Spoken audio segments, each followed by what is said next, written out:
ಅಂಬೇಡ್ಕರ ಯಾರು ಅಂಬೇಡ್ಕರ ಹೆಂಗೆ ಹೇಳಲಿ ಸೋದರ ಅಂಬೇಡ್ಕರ ಯಾರು ಅಂಬೇಡ್ಕರ ಹೆಂಗ ಹೇಳಲಿ ಸೋದರ ಒಂದು ವಾಕ್ಯದುತ್ತರ ತಲೆ ಎತ್ತಿ ನೋಡಿರುವ ನೀಲಿ ಬಾನಿ ಎತ್ತರ ಅಂಬೇಡ್ಕರ ಯಾರು ಅಂಬೇಡ್ಕರ ಹೆಂಗೆ ಹೇಳಲಿ ಸೋದರ ಅಂಬೇಡ್ಕರ ಯಾರು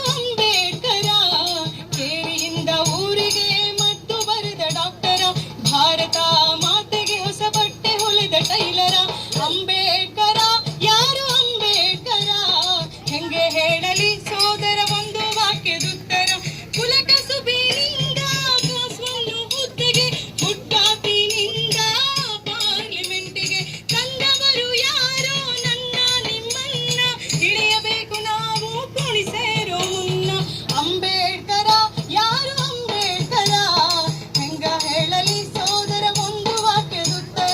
ಅಂಬೇಡ್ಕರ ಯಾರು ಅಂಬೇಡ್ಕರ ಹತ್ತು ತಲೆಯ ಜ್ಞಾನವಿದ್ದ ರಾವಣಾಸುರ ತಾಯಿ ಉದಯದ ಶಿಖರ ಮಹಿಷಾಸುರ ಅಂಬೇಡ್ಕರ ಯಾರು ಅಂಬೇಡ್ಕರ ಹೆಂಗೆ ಬರೆಯಲಿ ಸೋದರ ಒಂದು ವಾಕ್ಯದುತ್ತರ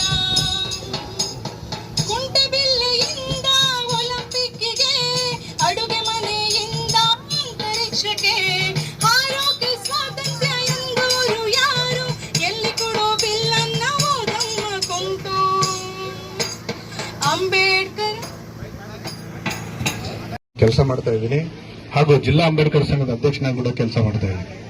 ಇದು ಯಾಕೆ ಹೇಳಿದೆ ಅಂತಂದ್ರೆ ಇವತ್ತಿನ ದಿನ ಈ ಪಾಪನಾಯಕನಹಳ್ಳಿಯಲ್ಲಿ ಬಾಬು ಜಗಜೀವನ್ ರಾಮ್ ಜಯಂತಿ ಹಾಗೂ ಮತ್ತು ಡಾಕ್ಟರ್ BR ಅಂಬೇಡ್ಕರ್ ಜಯಂತಿಯನ್ನು ಆಚರಿಸ್ತಾ ಇದ್ದೀವಿ.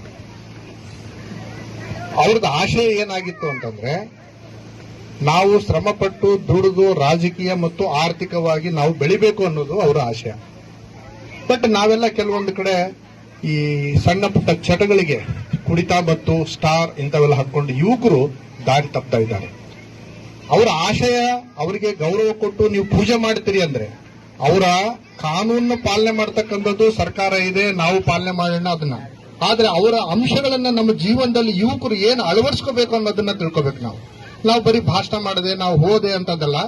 ಇವತ್ತಿನ ದಿನ ಕೆಟ್ಟ ಚಟಗಳಿಗೆ ಬಲಿಯಾಗ್ತಕ್ಕಂಥ ಚಿಕ್ಕ ಚಿಕ್ಕ ಮಕ್ಕಳು, ಹುಡುಗರು, ಕಾಲೇಜ್ ಯುವಕರು, ಆಮೇಲೆ ಬೇರೆ ಬೇರೆ ಬರೀ ಸ್ಟಾರ್ ಪಾನ್ ಹಾಕೊಂಡು ಜೀವನ ಕಳ್ಕೊಂತಿದ್ದಾರೆ. ಚಿಕ್ಕ ವಯಸ್ಸಿನಲ್ಲಿ ಮರಣ ಹೊಂದ್ತಾ ಇದ್ದಾರೆ.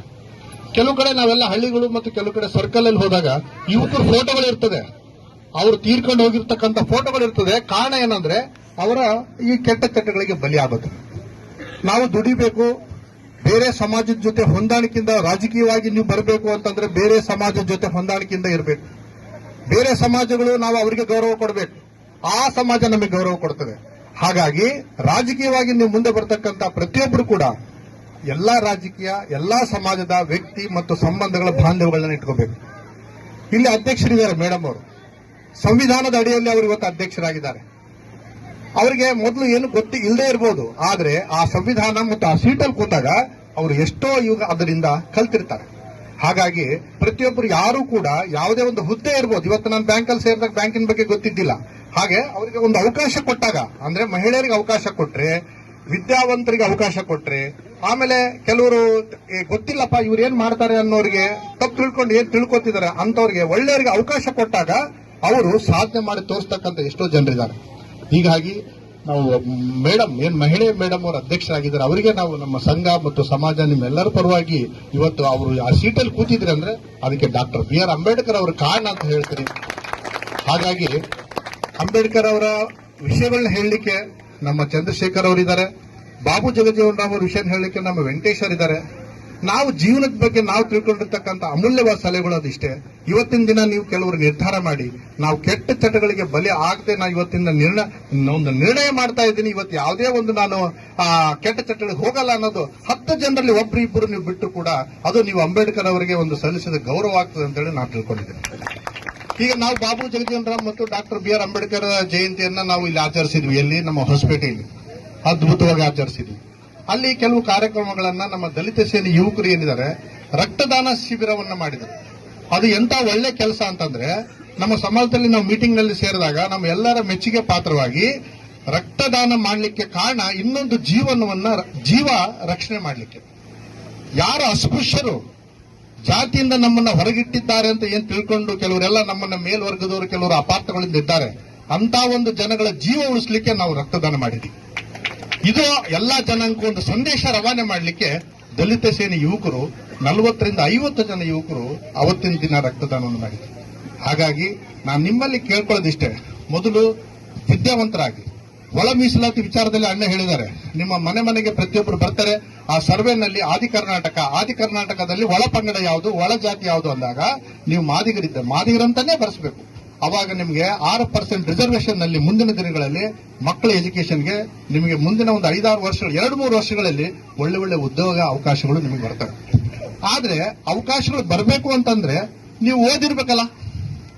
ಬರೀ ಒಳ ಮೀಸಲಾತಿ ಇದ್ರೆ ಅಲ್ಲಿ 6%ಗೆ ಅರ್ಹ ಅಭ್ಯರ್ಥಿಗಳು ಬೇಕಲ್ಲ ನಮಗೆಲ್ಲ. ಎಷ್ಟೋ ಜನ ಡಾಕ್ಟರ್ ಇಂಜಿನಿಯರ್ಸ್ ಅಲ್ಲಿ ಕೊರತೆ ಇದೆ ನಮ್ಮಲ್ಲಿ. ಯಾಕೆ ಕೊರತೆ ಇದೆ ಅಂದ್ರೆ ನಮ್ಮಲ್ಲಿ ಯಾರು ಓದ್ತಾ ಇಲ್ಲ. ಹಾಗಾಗಿ ನಾನು ನಿಮ್ಮಲ್ಲಿ ಈಗ ಮಕ್ಕಳು ಏನಿದ್ದಾರೆ ಅವರಿಗೆ ವಿದ್ಯಾಭ್ಯಾಸ ಕೊಡಿ. ಮುಂದಿನ ದಿನಗಳಲ್ಲಿ ಅವರು ಕೂಡ ಒಂದು 6% ಒಳ ಮೀಸಲಾತಿಯಲ್ಲಿ ಮಾದಿಗರಿಗೆ ಏನು ಸೌಲಭ್ಯ ಸಿಗ್ತದೋ ಆ ಸೌಲಭ್ಯದಲ್ಲಿ ಅವರು ಅದನ್ನ ಒಳ ಮೀಸಲಾತಿಯನ್ನು ಪಡ್ಕೊಂಡು ಮುಂದಿನ ದಿನಗಳಲ್ಲಿ ಈ ಹಳ್ಳಿಗೆ ಈ ಊರಿಗೆ ಒಂದು ಶ್ರೇಯಸ್ಸನ್ನ ಮಕ್ಕಳು ತರ್ತಾರೆ. ಅವರಿಗೆ ನೀವು ತಂದೆ ತಾಯಿಗಳು ಮತ್ತು ಸಮಾಜದ ಎಲ್ಲಾ ಮುಖಂಡರು ಸೇರಿ ಮಕ್ಕಳನ್ನ ಓದಿಸ್ತಕ್ಕಂಥ ಕೆಲಸ ಮಾಡಬೇಕು ಅಂತ ಹೇಳ್ತಾ ನಾನು ಒಂದೆರಡು ಮಾತುಗಳನ್ನು ಮುಗಿಸ್ತಾ ಇದ್ದೀನಿ. ಧನ್ಯವಾದಗಳು.